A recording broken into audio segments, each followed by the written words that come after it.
Hi at welcome muli dito sa ating channel. Ito na mga tol, Hunter x Hunter Chapter 202. Gagamit nga ng napakatinding weapon of mass destruction si Balsal Milko para kay Hulkenberg. Pinaghihinalaan ng Nenbis ni Prince Lucerus ang may kinalaman sa mga nangyayari kay Pugetsu at meron daw sikreto patungkol sa tunay na kapanganakan ni Prince Hulkenberg. So syempre bago natin simulan, huwag kalimutang mag-subscribe at i-like ang video ito bilang suporta sa ating channel. So Hunter x Hunter Chapter 402 at ang title nga nito ay Letter. Nagsimula nga ang chapter dito sa room 1003, bali 1:30 PM Tuesday nga dyan at pang 10 araw na ng paglalayag ng Black Whale. Ipinapakita sa kwarto ang third prince na si Sangley habang may nagre-report ng gwardya sa kanya. Sinabi ng gwardya na ang napagkasunduan daw na kung sakaling ang third prince, fifth prince at 14th prince na lamang ang natitira sa succession war, magwi-withdraw na nga lang daw pareho ang fifth prince at 14th prince. Syempre natuwa nga dyan yung si Sangley pero hindi siya makapaniwala na gagawin nga yun ng fifth prince na si Tobepa. At sinabi pa nga ng gwardya na documented officially ang napagkasunduang yon. Pero may kondisyon nga raw ang kampo ni Prince Wobble na sana raw manatili muna ron ang gwardyang si Sakata at Hashito bilang protective escort. Meanwhile dito naman sa room 1005 natuwa naman si Tobepa dahil sa tinanggap nga ni Kurapika ang treaty. Pero may kondisyon nga rin daw si Kurapika na dapat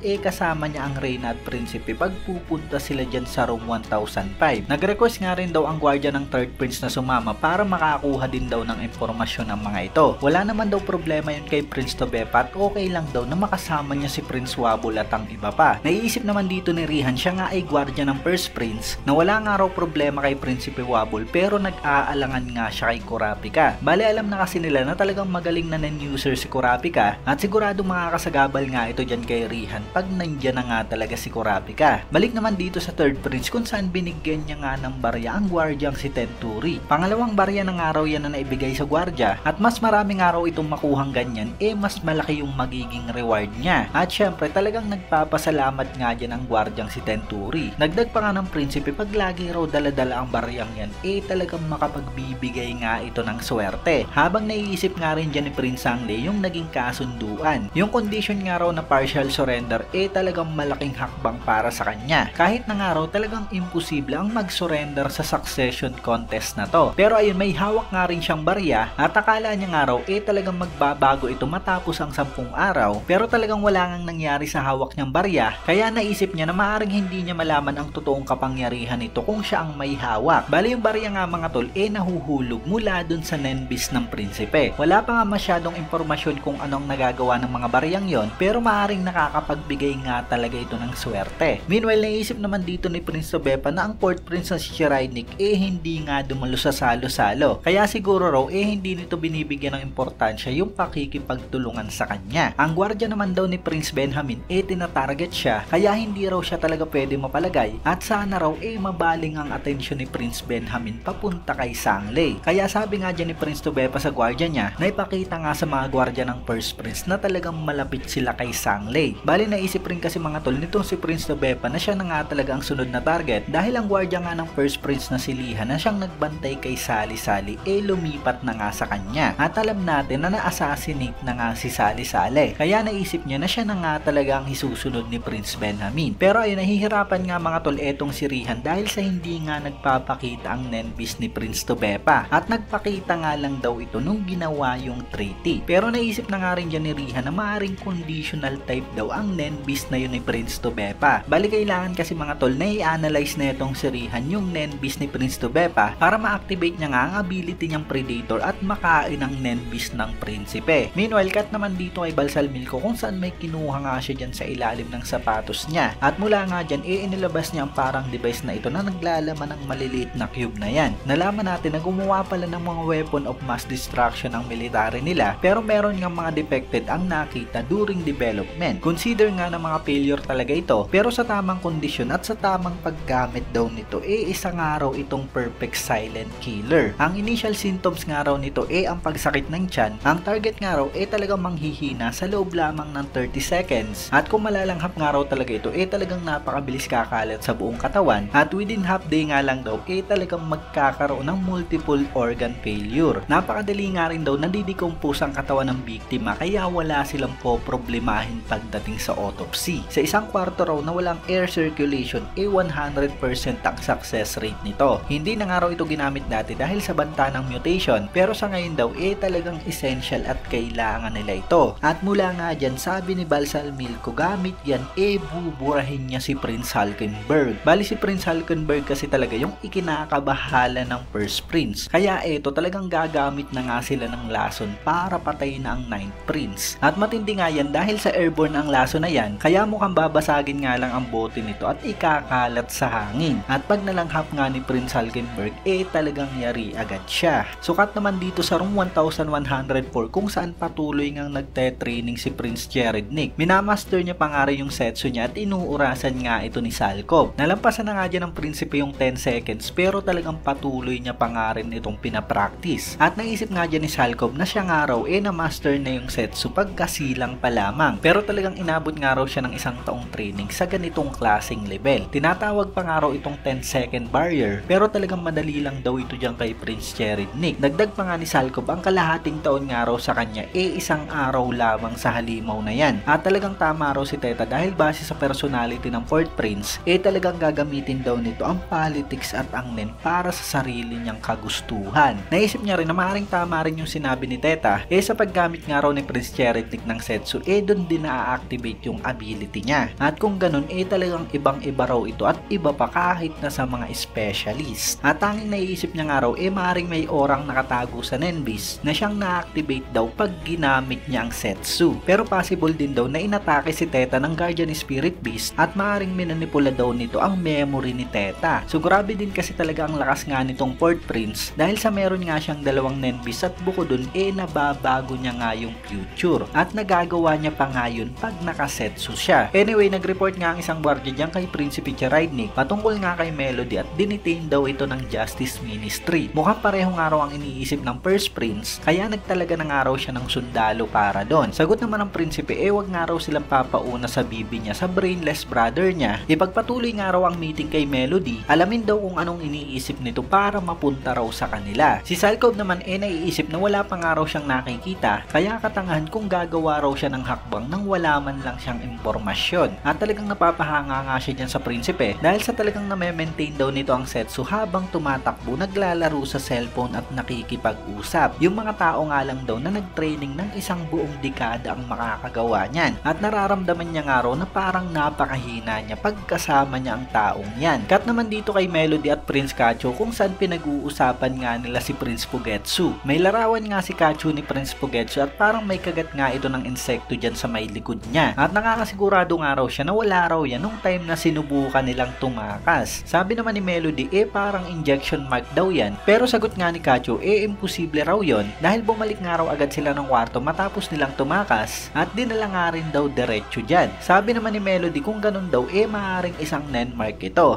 Dagdag pa niya, meron nga raw mga nen user ang kailangan ng iba't ibang kondisyon para magamit yung ability nila. Maaring nalaglag raw sa isang padimong si Prince Pugetsu, kaya rin daw siguro kakaiba ang kilos nito kahapon. At naalala nga ni Kacho yung mga sinabi sa kanya ni Pugetsu na dating araw yung magic niya nagagamit niya lamang isang beses isang araw pero bigla na nga lang daw nagagamit niya ito ng kahit kailan niya gustuhin. At sinabi nga ni Kacho dyan na maaaring ang isang nen user trinik si Pugetsu at isipin nga nito na pwede niyang gamitin ang kapangyarihan niya kahit ilang beses pa. Sabi naman ni Melody, kailangan nga raw nilang itest ang ability ni Pugetsu. Kailangan nga raw nilang magpalabas ng 2 pinto. Ang isang araw dun siguradong patibong ng kalaban at kailangan nga nila itong ipakita para makonvince si Prince Pugetsu. At maaari daw na tumigil ito pag nalaman niya na isang araw yung pag-atake sa kanya. Sabi naman ni Melody, magandang araw yon. At base nga raw sa mga ginagawa ni Prince Pugetsu, mukhang addicted daw ito. Nainis naman si Prince Kacho at tinanong si Melody kung sinasabing parang drugs ba raw yon. Sagot naman ni Melody, ganun nga lang daw yung naiisip niya dahil sa napakabilis raw nagbago ni Prince Pugetsu. Dahil nga raw dun, maaring hindi tumagal ng ilang araw ang katawan ng prinsipe, maaring non-discriminatory attack daw ito sa kung sino man ang nahuli sa trap, kaya talagang kailangan nga raw nilang mahanap kung sino ang user. Pero parang imposible raw mahanap ito nang wala man lang lead. Pero mula nga dyan, may idea nga yang si Prince Kacho. Yun nga, walang iba kundi si 7th Prince Lusurus dahil sa meron nga raw itong Mafia Flip Drugs. Kaya hindi rin daw nakakabigla kung yun ang kanyang maging Nen Beast. Pero sabi nga ni Melody, maaring hindi alam mismo ni Prince Lusurus yung pag-atake, kaya ang pagsasabi nga raw na tumigil ito, baka walang magawa. Kaya ang naisip nga ni Kacho, kailangan nilang talunin si Prince Lusurus Lucerus at ang Nenbis nito at talagang wala na nga silang oras pa. Sabi naman ni Melody, naiintindihan niya nga raw yung si Kacho pero kailangan nga raw talaga nila ng plano. At sabi nga dyan ni Kacho, meron na nga raw siya. Marami na nga raw talagang ginawang pag-testing si Prince Pugetsu sa kapangyarihan niya sa kung gaano kalayo ang naaabot nito pero mukhang may barrier daw ang buong barko dahil sa hindi nga raw makapag-open si Pugetsu ng pintuan palabas. Pwede nga raw i-connecta ni Pugetsu yung emergency area sa lifeboat at lagi niya nga raw talagang maa-access ito. Pero maaari din daw na ibang tao ang gumamit ng pinto maliban sa kanilang dalawa. Ang kondisyon nga raw nun magsasarado yung palabas na pinto pag pumasok si Pugetsu at yung pabalik na pinto naman magsasarado pag si Kacho naman ang pumasok. Meaning kung sakaling wala nga ni isa sa kanilang dalawa ang pumasok doon, maaari nga siguro itong magamit ng iba. Kaya dapat daw mateste nga nila yon. Napaisip naman si Melody at nasabi niya kailangan nga raw nilang mas marami pang tao para sa planong yun ni Kacho. At yun nga yung kayang dalhin si Lucerus sa tunnel papunta sa lifeboat. At after nga raw nun patutulugin na lamang ito ni Melody gamit ang plauta niya. Sabi naman ni Kacho hindi raw tanga si Lucerus para pumayag na magpunta sa lifeboat. Kaya ang reliable na option nga raw nila ang lasunin o patayin nito on the spot. Tumutol naman si Kaiser at sinabing mas okay raw kung accidental death ang mangyayari. At nagpresenta nga siya na siya na lamang daw ang magdadala kay Lucerus doon. At gagawin niya nga raw yun dun sa gagawin nilang intel gathering. Yung mga gwardiya nga raw ni Prince Lucerus maaaring mag-testify na na-hypnotize sila ng tunog ni Melody. Pero sigurado daw si Kaiser na magpa-positive sa drugs ang mga ito kaya sasabihin na lamang nilang hallucination. Kaya magiging kwento raw ang prinsipe na na-overdose sa drugs nagsuffer nga sa isang heart attack matapos nitong tumakas ng barko. Sabi naman ni Melody napakaganda nga raw ng plano pero papaano naman daw yung pinto. Sabi naman ni Pugetsu dapat daw dun yun sa master bedroom ni Lucerus. Sabi naman ni Melody kailangan palang magpunta dun ni Pugetsu. Hindi nga nagets ni Kaiser kaya ipiniliwanag nga ni Melody. Para raw magamit ni Pugetsu ang door ability niya kailangan nga raw nitong magpunta sa actual na location. At yun nga yung master's bedroom ni Lucerus. So bali yun nga ang plano nila mga tol. Yung pinto nga na yun ni Pugetsu na ilalagay sa master's bedroom ni Lucerus i-connecta nga nila dun sa lifeboat. At pag pumasok nga dun si Lucerus tiyak na mamamatay siya gaya ng nangyari kay Kacho. Sabi naman ni Kaiser naiintindihan niya na at siya nga raw ang bahala. Kaya mag-isip na nga lang daw yang sila Melody ng rason kay Pugetsu para makipag-meeting ito sa prinsipe. Sasamahan nga raw ito ni Kaiser bilang observer kaya wag na nga raw ikabahala ang mga assassination. Dagdag niya pa nga strategically mas okay daw na dagdagan nila yung location. Magiging distraction nga raw ito sa mga target at magiging useful sa future. Sumang-ayon naman si Kacho at mas convenient nga raw yon. Pero paano nga raw nila yun gagawin? Sagot naman ni Kaiser kung sakaling mag-present nga raw sila ng letter of last will nang namatay na si Prince Kacho at i-guarantee na safety nga ito,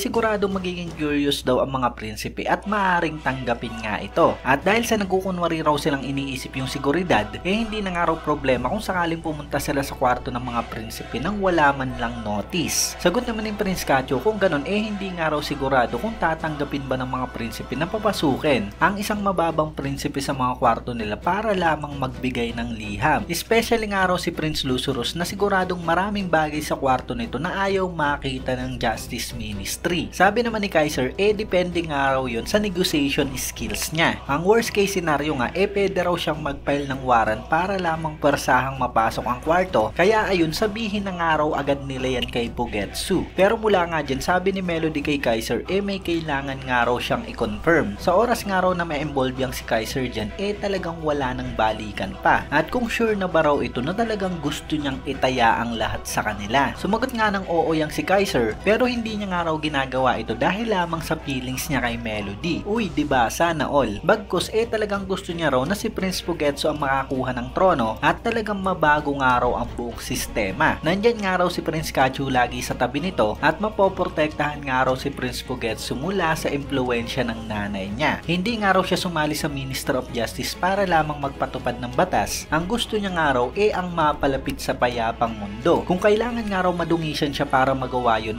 talagang gagawin niya. At okay lang daw kahit na hindi siya mapasama sa bagong mundong yon. So habang sinasabi nga yan ni Kaiser mga tol talagang pinapakinggan nga ni Melody yung heartbeat niya at talagang wala nga raw pagbabago. Hindi pa nga raw talaga sigurado si Melody sa intensyon ni Kaiser kaya dapat niya nga raw handa yung sarili niya sa possibility na maaaring kalaban nga ito. Sa ngayon talagang kailangan nga raw nilang makipagtulungan kung sakaling minamanipula man nito at para nga raw yun sa kaligtasan ni Prince Pugetsu at kailangan nga raw talaga nilang i-maintain ang relasyong ito. At mula nga dyan mga tol pinakitang papunta na nga yang si Kaiser at si Prince Pugetsu at kasama nga rin nila dyan si Steiner. Una nga nilang pinuntahan dyan ang First Prince at sinabi nga nila dyan sa mga tauhan ng First Prince na kailangan nilang mag-deliver ng letter mula sa namatay na Prince Cacho. May lumapit namang gwardya at sinabing siya nga raw ang magre-receive nito at ibibigay na lamang sa prinsipe. Pero hindi nga dyan pumayag si Kaiser at sinabing against nga raw ito sa kagustuhan ng namatay na prinsipe. Mula nga dyan tumawag ang gwardya sa Prince Benjamin at pumayag naman ang prinsipe. At mula nga dyan nakapasok na yang si Pugetsu sa mismong kwarto ng First Prince. Nakita nga dyan ni Benjamin ang kalagayan ni Pugetsu at talagang napakarami pa nga rin parang mga espiritong nakapaligid sa kanya. At naisip nga ng prinsipe na talagang malala raw yan at paunang sintomas pa nga lang daw yan. Pero nagpasalamat naman yan si Prince Pugetsu sa ginawang pagpapasok sa kanya ng kapatid niya. At lumapit na nga ito para ibigay ang letter at bigla na nga lang parang sumigaw dyan ang Nenbis ng First Prince. At bigla na nga lang nawala yung mga espiritong nakapaligid kay Pugetsu. Napansin nga agad yun ni Prince Benjamin at talagang yung mga mababang level na espiritu daw tinatarget yung mahihina. Hindi nga raw yung guardian spirit beast ni Pugetsu at kung ano man at maaaring talagang nawala na nga raw ito ng pag-asa matapos mamatay ang kapatid niya. Kaya maaaring hindi na raw ito tumagal pa ng 10 araw. Matapos namang matanggap ang letter, tinanong ni Prince Benjamin kung kailangan niya na ba raw itong i-open. Sumagot naman ang oo si Kaiser dahil sa meron daw yung impormasyon patungkol sa Succession War at bilang Justice Bureau witness raw siya. Sabi naman ni Benjamin ordinaryong sulat nga lang daw ito. Wala raw patungkol sa politika kaya hindi niya na kailangan pang ipakita. At tinanong niya nga rin niyang si Kaiser kung nahanap na ba si Muse. Sagot naman ni Kaiser talagang nag-search na nga raw sila sa Tier 1 pero hindi pa nga rin daw nila ito makita. Pero pwede nga raw silang mag-enforce ng authority para makapaghanap nga sa mga quarters ng ibang prinsipe. Sabi naman ni Benjamin yung condition nga raw nun hindi pang national crisis kaya hindi required para magtalaga sila ng martial law. At umalis na nga dyan sila Prince Pugetsu at Kaiser. Naisip nga ni Kaiser na maring gusto raw ni Benjamin na gamitin ang martial law sa tamang oras. Maring iniisip raw nito ang nilalaman ng sulat habang talagang pinipigilan yung sarili niya. Pero dahil dun ipinakita raw nito yung tunay niyang iniisip. Sumukhang nakakuha nga ng impormasyon etong sila Kaiser sa ginawa nilang pagpunta kay First Prince Benjamin. At bukod dun siguradong nakapaglagay nga rin sila ng pinto ni Pugetsu. At naisip pa nga ni Kaiser na maghihintay na lamang sila ng magandang oras at itatime nga na wala dun si Balsamilco. Kailangan nga raw nilang maibabasa sa ibang mga prinsipe ang sulat at titignan nga raw nila kung papaanong magre-react ang mga ito. Pinuntahan nga rin nila mga tol si Prince Tubepa at si Prince Tyson at ganun nga rin ang 7th Prince na si Lucerus. Nagsorry nga ang prinsipe patungkol sa nangyari sa kapatid ni Pugetsu at nagpasalamat naman si Pugetsu sa pagtanggap sa kanya ni Lucerus at inabot nga ang liham. Binasa nga ng prinsipe ang liham na sabi niya na talagang mind-blowing at talagang matinding pasabog daw ito mula kay Cacho. Tinanong nga ni Lucerus yang si Pugetsu kung sinabi ba ni Cacho ang patungkol sa liham na yan sa kanya. Sagot naman ni Pugetsu hindi raw at talagang tahimik lang daw si Cacho. Kaya nasabi nga ni Lucerus kung ganun daw maaring ayaw raw ma-involve ni Cacho ang nakakabata niyang kapatid. Hindi naman daw direktang related dito sa Succession War pero pwede nga raw na magbigay sila ng isa nito sa Justice Ministry. At sabi nga dyan ni Kaiser titignan niya nga raw yan. Pero sa isip niya nga dyan sinabi yan ni Cacho base sa kung ano yung nilik niya. Basically alam na nga ni Kaiser kung ano man yung mga nakasulat dyan. Talagang maguguluhan nga raw ang relasyon ng mga prinsipe at nalaman nga natin dyan na base sa plano nila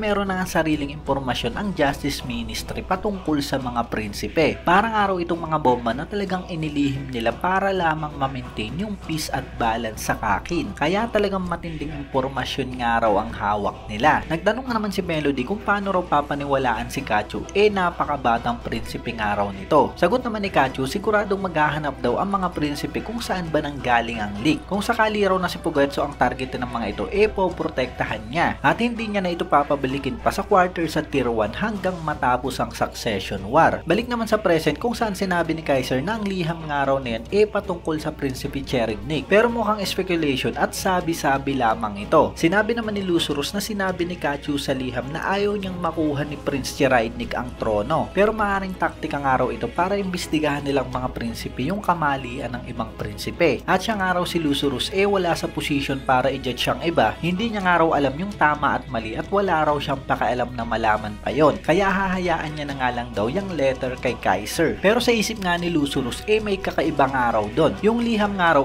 bomba para sirain ang ibang mga prinsipe kesa dun sa protektahan ni Khonshu ang kapatid niya. Nakakasiguro nga raw siya na iba't iba yung laman ng letter sa iba't ibang mga prinsipe at maaaring gusto raw nito na paglabanin siya at support Prince Chiraidnik. At ang protektahan naman ni Prince Benjamin ng kapatid niyang si Pugetsu. Kailangan niya nga raw talagang tuunan nito. Kailangan niya nga lang daw magkunwari na parang wala siyang pakialam at tandaan niya nga lang daw lagi yung balance.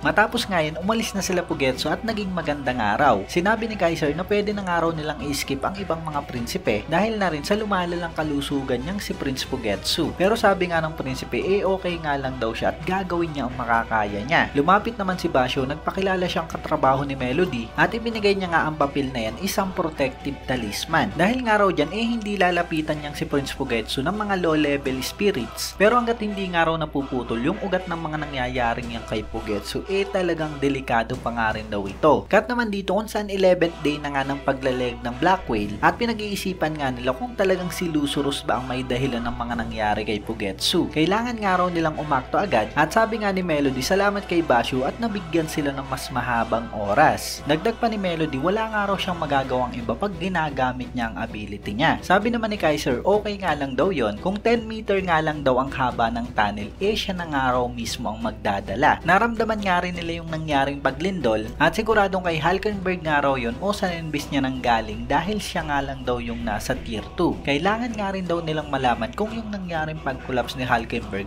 sinadya o side effect lamang at dapat daw maibigay agad kay Hulkenberg ang liham pag nagising na ito. Sabi naman ni Kaiser wala raw problema dahil meron daw siyang kakilala na gagawin na ang trabahong yon. At mula nga dyan mga tol nalaman natin yung nilalaman ng liham para kay Prince Hulkenberg. Yun nga raw lahat ng mga impormasyon patungkol sa mga sikreto ni Prince Benjamin, sa mga krimen na ginawa ni Prince Chiraidnik at ang katotohanan patungkol sa pagkasilang ni Prince Hulkenberg. Ang impormasyon nga raw na yun talagang masishake ang foundation ng Succession War. Kung meron nga raw talagang gagamit sa maganda nun yun nga walang iba kundi si Hulkenberg. At ang isa pa nga walang iba kundi si Kurapika. At mula nga dyan ipinakita nga si Kurapika habang binabasa ang sulat at nakalagay nga na as long as na nagpapatuloy ang Succession War hindi nga raw makakatakas sa barkong ito ang kahit na sinong prinsipe. Ayaw niya na nga raw mas marami pang prinsipe ang mamatay kaya sana gumawa nga raw ng plano yang si Kurapika. So ayun mga tol, ayan na nga ang chapter 1102 ng Hunter x Hunter. Ano nga kaya yung katotohanan patungkol sa pagkasilang ni Prince Hulkenberg? At talagang timing nga ito dahil sa last chapter may hinahanap nga tayong anak ni Beyond Netero sa mga prinsipe. So ayun, si Prince Hulkenberg nga kaya talaga ang anak ni Beyond Netero. Kinontak na nga talaga ni Melody si Kurapika at ano nga kaya talaga ang gagawin nilang plano para matigil ang Succession War. Tingin ko nga talagang hindi matitigil ito ni wala ngang makatakas sa kanila at ang tanging paraan nga lang talaga may materang ang isang prinsipe. Pero ayun, titignan nga natin syempre kung sakaling meron ngang ibang paraan para matapos ang Succession War. So let me know na lamang mga tol sa comment section sa baba kung ano ba ang reaction nyo sa chapter na to. Kung nagustuhan nyo nga ang video natin, syempre huwag nyo sana kalimutan mag-iwan ng like dahil napakalaking tulong na yan para sa ating channel. At yun, maraming salamat sa inyong panunod at mag-iingat kayo palagi. Bagang!